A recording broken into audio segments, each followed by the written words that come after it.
Hits for the pound.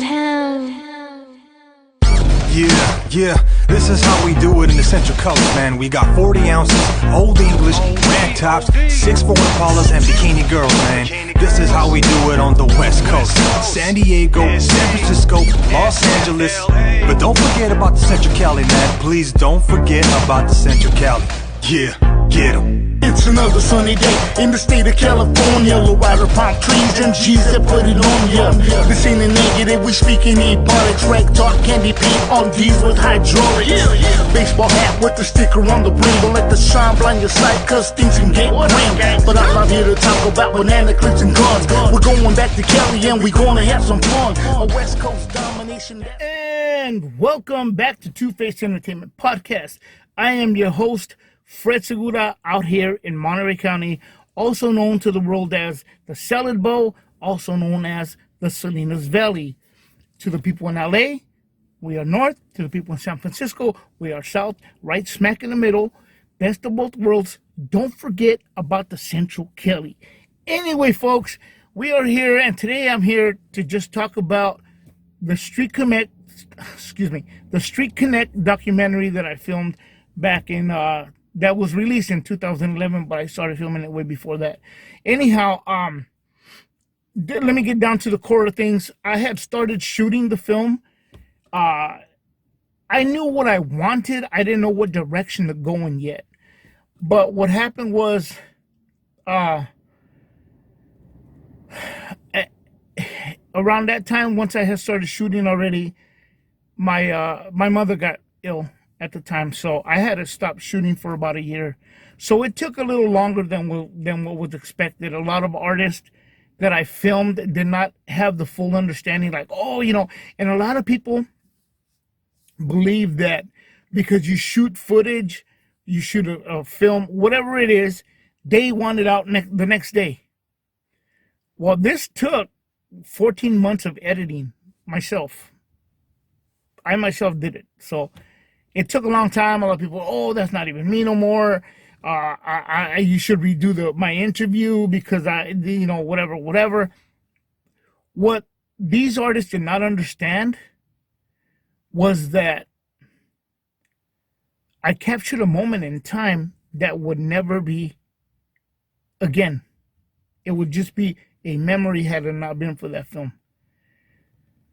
So I wanted to capture a moment in time, because I felt like the music wasn't that good at the time. The outlets weren't as good at the time. So I wanted to do something, like I wanted to find out what's going on. Was I the only one thinking this? Was I the only one that felt like, hey, you know what? We're not being supported by either the locals or radio stations, yada, yada, whatever.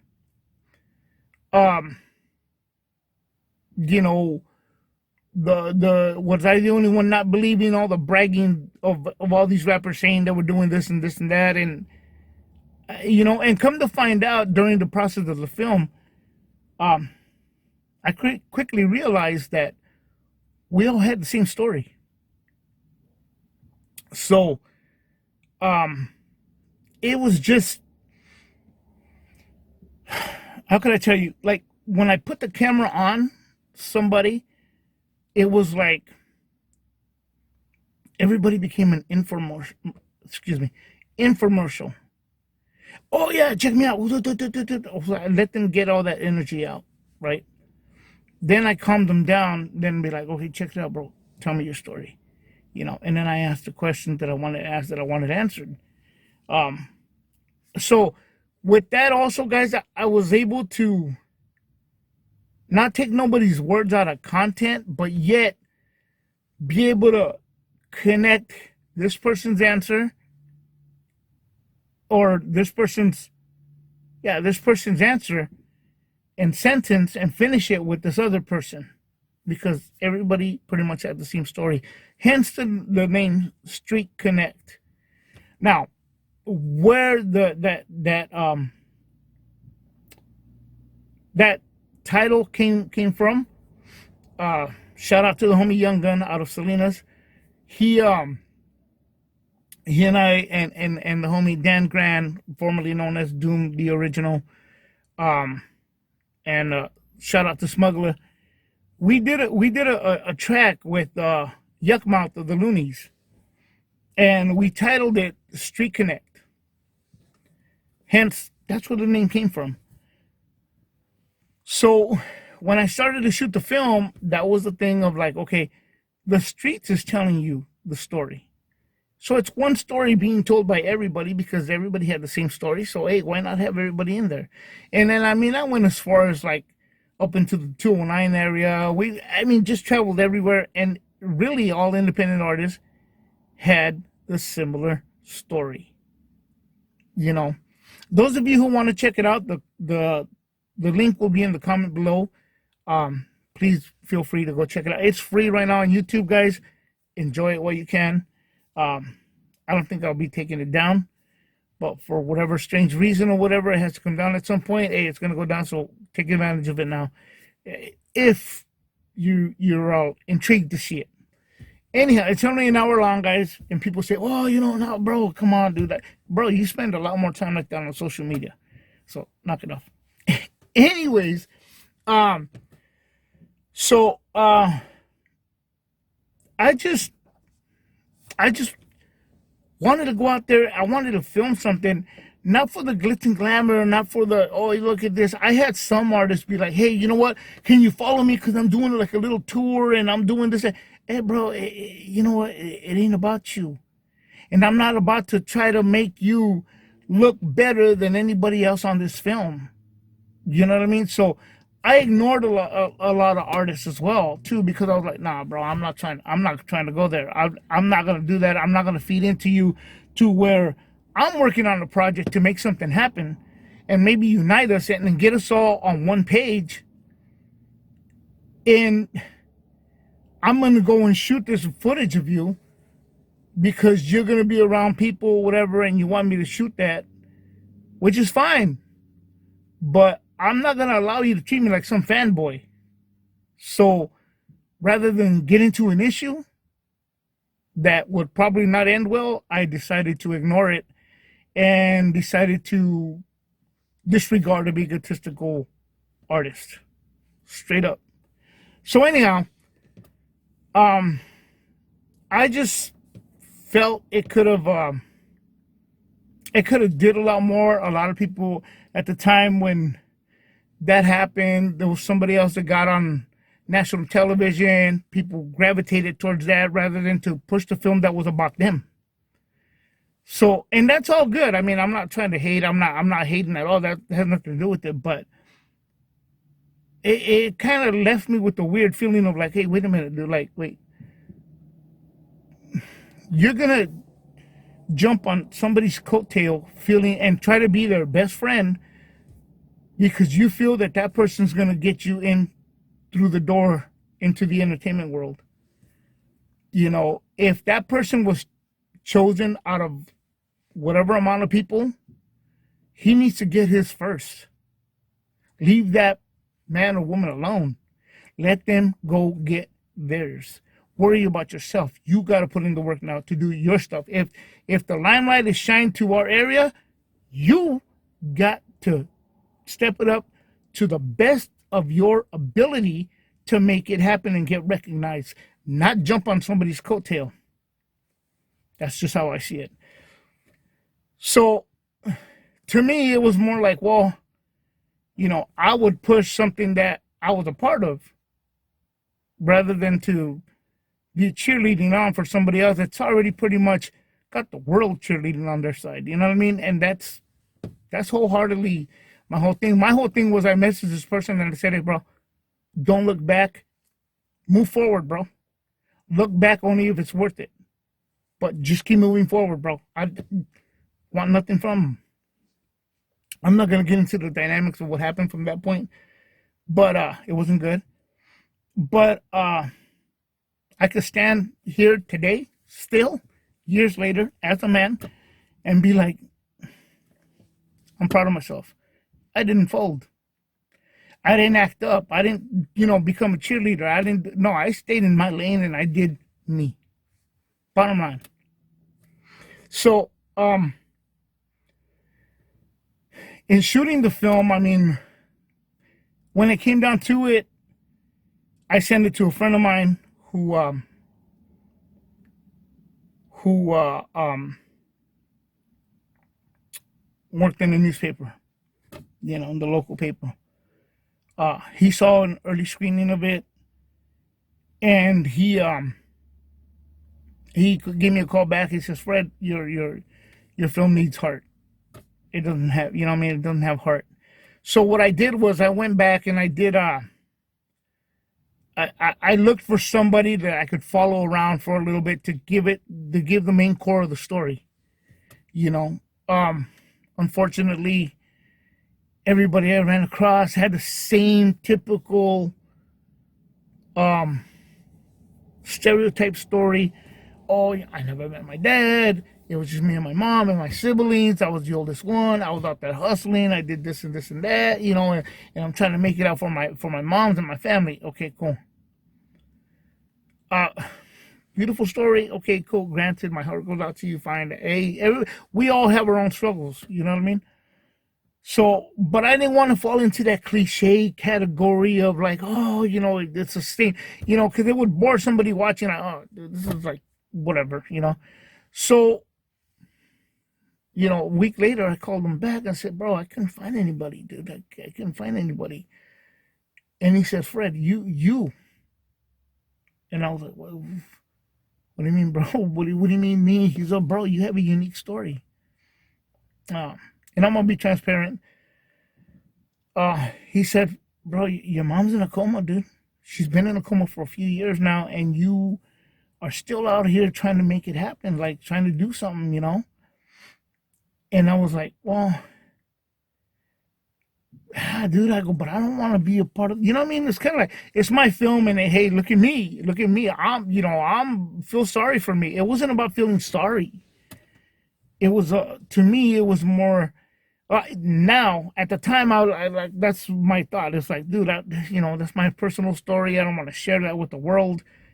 And then I was like, well, you know what? And then I don't want nobody saying, oh, he's just doing that for people to feel sorry for him and people could go actually look and buy stuff. That's not the case at all. I just didn't want to do it. It's very personal, very hard. Something very hard I had to go through in my life. But he said, you have a unique story, bro. So unwillingly, thank you, Marcos. He said, Fred, just do it, bro, and then you decide later if you're gonna keep it or not. So thanks to him, I did that, and I'm happy with it. It not only preserved a little bit of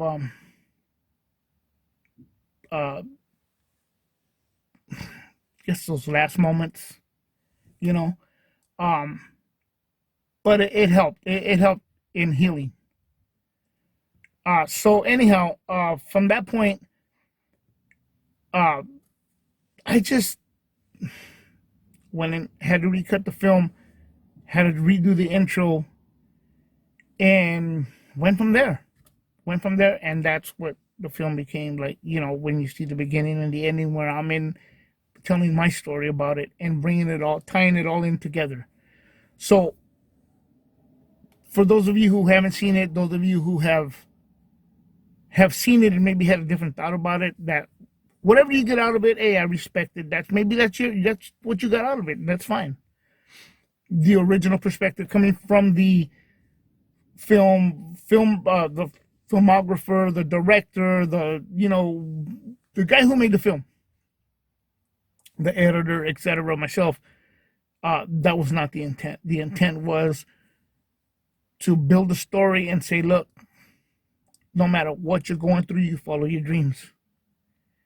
You know what I mean? And it's hard to juggle everything at one time. Could I have, and from another friend of mine who was like, Fred, I think you should have added more. I think you should add more in the middle. You should add more. I think it would have taken away from the overall story. I just happened to be one story out of a whole bunch of people. I could get into everybody else's struggle as well. I chose not to. So I kept it simple. I kept it brief. You can put the rest together yourself, and figure it from there. So, this is not a promotion to that film, guys. it's just a lot of questions that some people have asked me, like, hey, Fred, like, what about, why'd you do this? And why did it end like this? And why did, it's just, why didn't you add this person? Why didn't you add that person?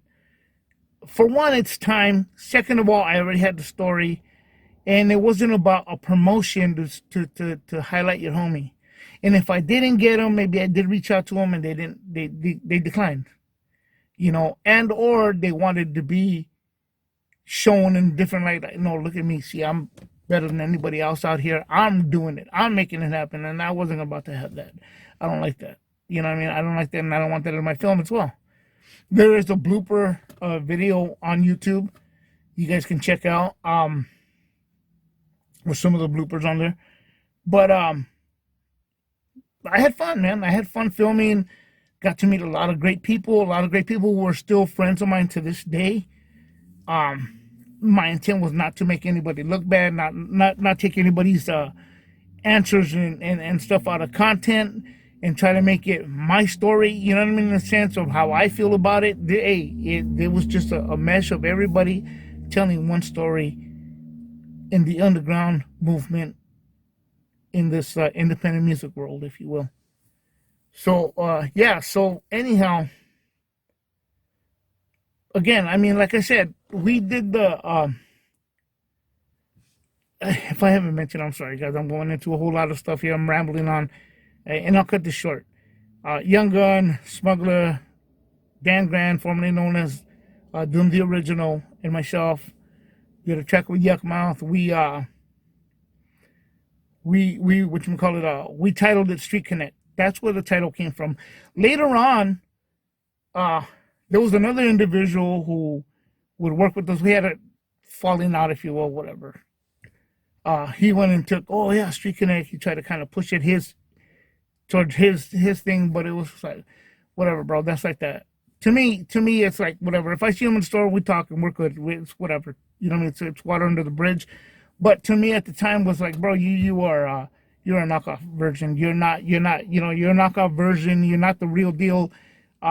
This is where it stems from.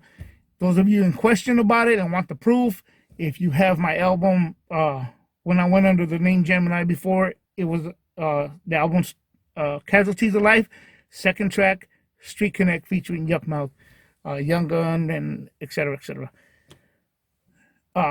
So yeah, that's where the title came from for that film, and it fit perfect because it was the streets that were connected, telling one story from everywhere, and I had a good time. Thinking about it now, when I watch it, I feel good about it. I do feel good about it. Does it bore somebody? Maybe so, but those people are not the same people that they were then, nor am I. But I think we captured something beautiful in there.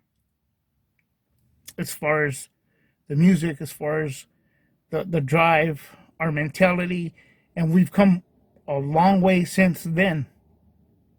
So with that, guys, I'm not going to keep rambling on. I'm just going to cut it short here. If there's anything that you feel you want to know about that film or I didn't touch on, please let me know in the comments. That's it. I'm going to leave it at that. This is Two-Face Entertainment Podcast. I am your host, Fred Segura, signing out.